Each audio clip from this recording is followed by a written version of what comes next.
Target acquired. Range good. Confirmed. Ready to fire. Good hits. Keep it up. What if a soldier, so loaded with grenades he could barely move under their weight, charged alone across open ground into the teeth of three German machine gun nests, destroying everyone while being shot multiple times, saving his entire platoon and opening the way for thousands more? On May 24, 1944, at approximately 10:30 a.m. near Cisterna di Latina, Italy, Private First Class Sylvester Antolak of Company B, Unosim Battalion 5th Infantry Regiment, 3rd Infantry Division, stepped out of cover during the Anzio breakout. His platoon was pinned down by interlocking fire from 3 heavily manned MG-42 Nestra firing German machine guns spitting 1,200 rounds per minute each. Antolak, nicknamed the walking grenade by his squad for carrying dozens of fragmentation grenades. In addition to his M1 Garand rifle, he rose from the ditch, grenades dangling from his belt and bandolier, and charged across 200 yards of flat, exposed farmland. Bullets kicked dirt around his boots. Tracers zipped past his ears. He reached the first nest, lobbed grenades inside, then fired his rifle into the smoke. The gun fell silent. Without stopping, he ran to the second position, more grenades. More grenades, more fire silencing it too. By now he was bleeding from wounds in his shoulder and arm. But he pressed on to the third nest. A burst caught him in the leg. He stumbled, fell, rose again. He threw his last grenades, emptied his rifle, and the final gun stopped. His platoon surged forward, capturing the position. Antolak collapsed, mortally wounded, and died shortly after medics reached him. This single-handed assault stands out because it broke a deadlock that had stalled the Allied advance from the Anzio beachhead for months. The 3 nests had pinned down the entire company. Antolak's action destroying all 3. While under direct fire allowed the platoon to advance and helped open the road to Rome. He was posthumously awarded the Medal of Honor on October 19, 1945, with a citation describing how he personally destroyed 3 machine gun nests, despite being wounded repeatedly. The shock lies in the sheer audacity and sacrifice. Antolak, a 25-year-old from Hoyu, carried an extraordinary load of grenades, dozens, strapped across his chest and belt, earning the walking grenade moniker from comrades. He used them methodically, closing to throwing range under fire that would have stopped most men. No cover, no support fire, just 1 soldier against 3 fortified positions. His death came minutes after the final nest fell. But his platoon and company advanced because of him. The assault took place during Operation Diadem, the final Allied breakout from the Anzio beachhead in Italy.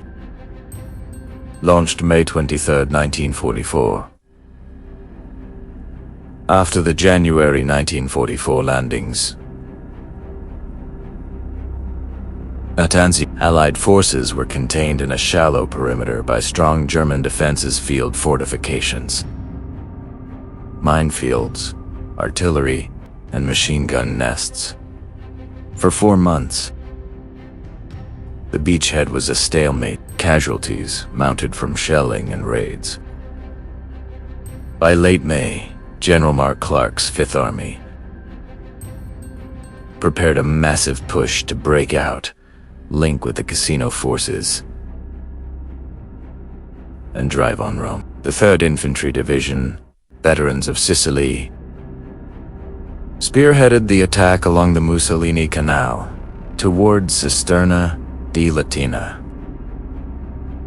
The 15th Infantry Regiment advanced against Dugin, German, Positions, Grenadiers.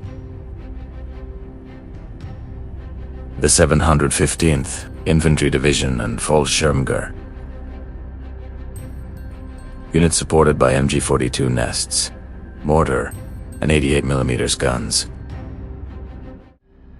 The MG-42, nicknamed Hitler's Buzo, fired 1,200 to 1,500 rounds per minute, dominating open ground. Antelek's Company B attacked across flat farmland, the 3 nests each manned by 4-6. Germans with MG-42s and supporting riflemen interlocked fire across 200 to 300 yards of open terrain. The platoon was pinned in a ditch. Men were hit trying to move. Antelek, carrying his M1 Garand and dozens of MK2 fragmentation grenades pineapple style. 5 secondes. Few saw no other way. Errose. Alone. The event mattered because it broke a key defensive line. The nests had halted the company advance. Antelek's destruction of all 3 allowed the platoon to surge forward, capture the position, and open the route for follow-on forces. His action contributed to the rapid collapse of German defenses, enabling the link-up with Casino forces and the fall of Rome on June 4, 1944. Antelek was mortally wounded during the final assault shot in the shoulder, arm, and leg, but lived long enough to see his platoon secure the objective. He died shortly after medics reached him. His Medal of Honor citation, awarded October 19, 1945, explicitly credits him with personally destroying 3 machine gun nests while under intense fire, despite multiple wounds. The walking grenade nickname arose from his habit of carrying an extraordinary load of grenades, dozens, strapped to his belt and bandoliers, making him look like a walking arsenal. It reflected his aggressive style. Close with the enemy, use grenades to suppress, then finish with rifle fire. The raid succeeded without support, fire, or artillery. Pure infantry assault under direct observation. May 24, 1944, 10:15 a.m. open. Farmland, south of Cisterna di Latina, Italy. Private First Class Sylvester Antelek and the rest of Company B. Unoisi Battalion, 15th Infantry Regiment, 3rd Infantry Division, lay pinned in a shallow drainage ditch. 3 German MG-42 machine gun nests, each firing 1,200 rounds per minute, raked the field with interlocking fire. Bullets snapped overhead, kicking dirt into the men's faces. The platoon's advance had stalled.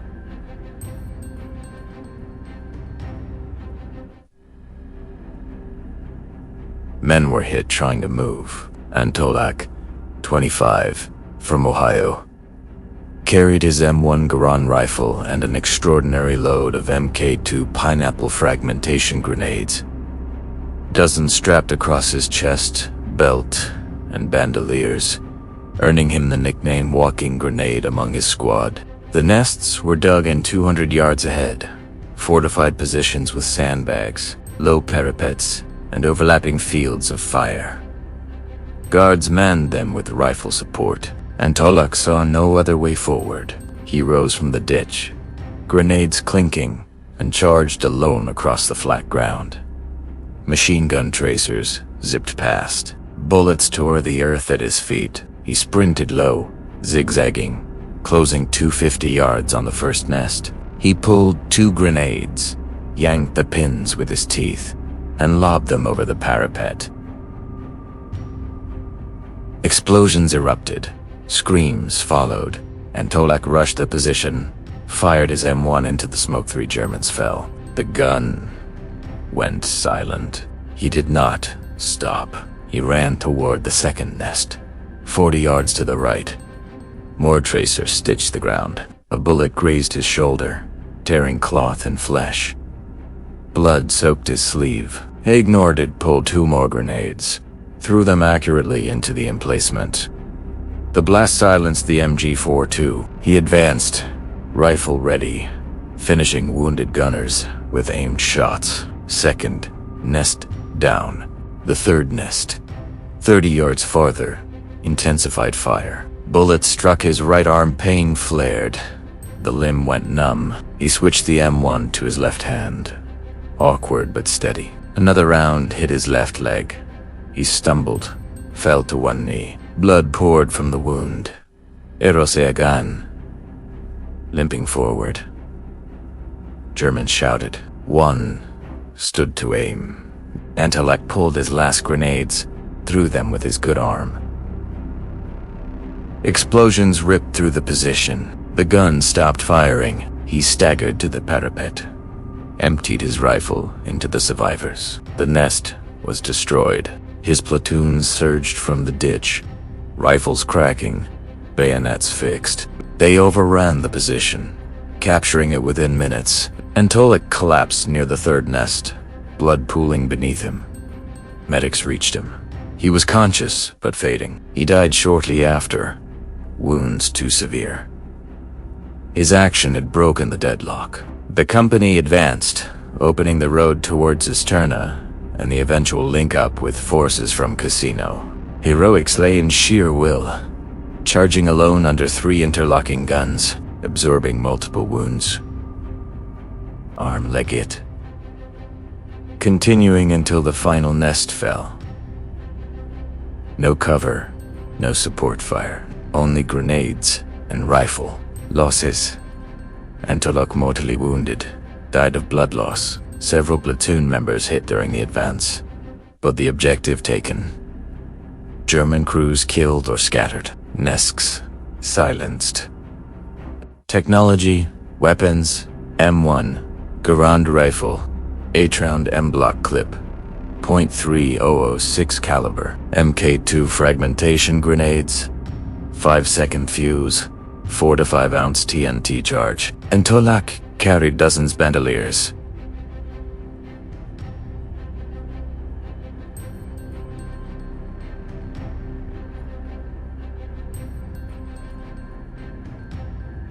Pockets, bet allowing rapid. Repeated throws. MG 42, 7.9, 2 milímetros. 1,200 revolutions per minute dominated open ground but vulnerable to close assault once grenades landed. The platoon consolidated, pushed forward. Antolak's sacrifice enabled the breakthrough. The 3rd Division advanced rapidly. He was posthumously awarded the Medal of Honor on October 19, 1945. Citation crediting him with personally destroying 3 machine gun nests, despite mortal wounds.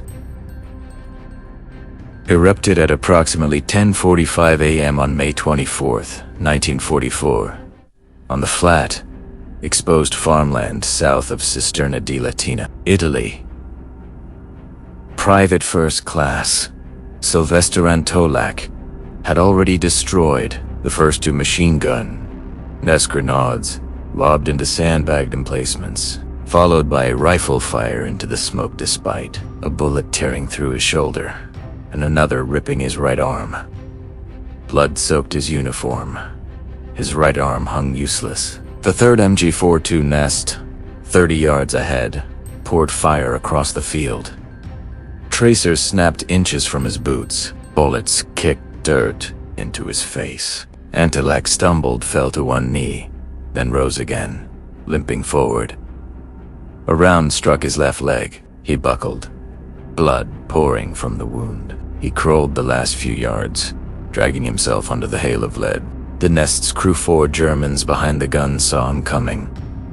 One stood to aim his rifle. Antolak, now within throwing range, pulled his last 2 MK2 grenades with his good left hand. He yanked the pins with his teeth, blood dripping from his mouth, and hurled them over the parapet. The explosions ripped through the position, shrapnel screams. The MG42 falling silent. Antolak staggered to his feet, leveled his M1 Garand with one arm, and emptied the clip into the emplacement. Germans slumped over the gun. The nest was finished. Behind him, his platoon rose from the ditch, rifles cracking.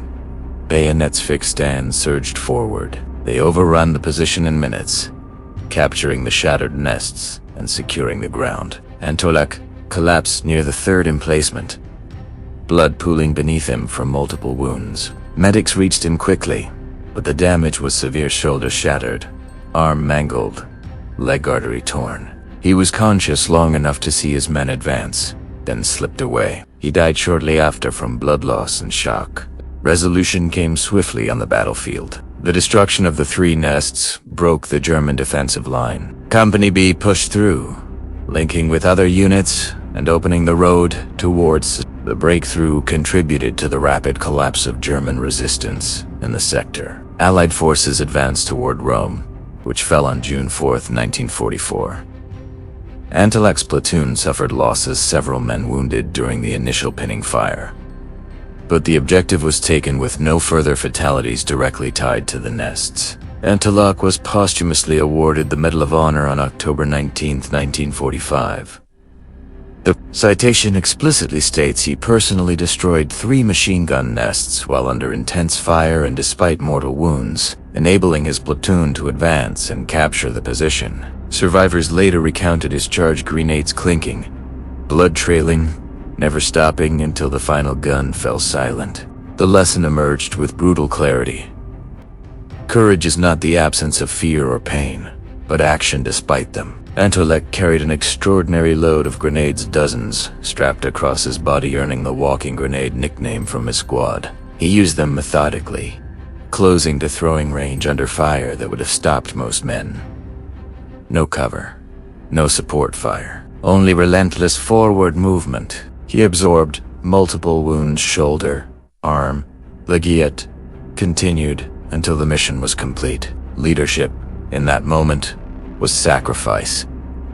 1 man against 3 fortified guns, ensuring his platoon could live and fight on. No grand tactical plan, no artillery preparation. Success came from individual resolve, rising when pinned, charging when others stayed down, pressing forward when every instinct screamed to stop. Antolak's death minutes after the final nest fell underscored the cost. Heroism often exacts everything, yet his actions saved lives as platoon advanced.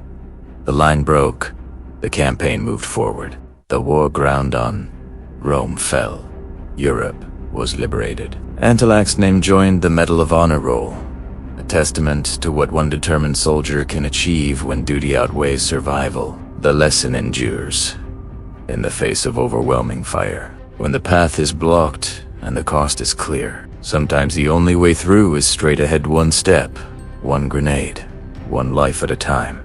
Reflecting on the morning of May 24, 1944, south of Cisterna di Latina, Sylvester Antolak, as final charge, reveals the raw, unyielding heart of sacrifice. A soldier so burdened with grenades he earned the name Walking Grenade, rose from a pinned-down ditch and walked alone into the fire of 3 German machine gun nests. Each step drew tracers and bullets. The first wound tore his shoulder, the second mangled his arm, the third shattered his leg. Blood soaked his uniform, yet he never stopped. Grenades flew from his good hand. Explosions silenced each gun in turn. He staggered to the last parapet, emptied his rifle, and collapsed only after the final nest fell silent. His platoon surged forward, capturing the position that had blocked their advance. Antolak died minutes later from blood loss, medics unable to stem the wounds. Yet his action broke the deadlock. 3 nests destroyed single-handedly. The road to Cisterna opened. The breakout from Anzio accelerated. Rome fell less than 2 weeks later. He was posthumously awarded the Medal of Honor on October 19, 1945. The citation honoring how he personally destroyed 3 machine gun nests, despite mortal wounds, enabling his company to advance. The power of that moment lies in its simplicity and cost. No grand plan, no artillery support, no backup, just 1 man with grenades and a rifle, refusing to let his platoon remain pinned. He carried dozens of grenades, not for show, but to close the distance and finish the job. Leadership, in his final act, was not giving orders from cover. It was walking forward when others could not, absorbing pain so others could live. and Tolok never saw the full outcome. His death came swiftly, but his sacrifice saved lives that day and helped shift the Italian campaign. The war moved on. The Anzio perimeter dissolved. In memory, his charge stands as a stark reminder. Courage is measured not in survival, but in what one is willing to give when the moment demands everything. One soldier, bloodied and broken, destroyed 3 nests and opened a path forward, 1 grenade, 1 step, 1 life at a time. Like if Sylvester Antelak's story moved you, comment your thoughts. What hits hardest about his final charge? Subscribe for more forgotten World War II stories of courage and sacrifice. We have written the sources from which we got this story in the description of this video. And we have always been and will be supporters of the oppressed, regardless of their color, race, or country. This world and its creator are also with the oppressed. See you in the next W2 story.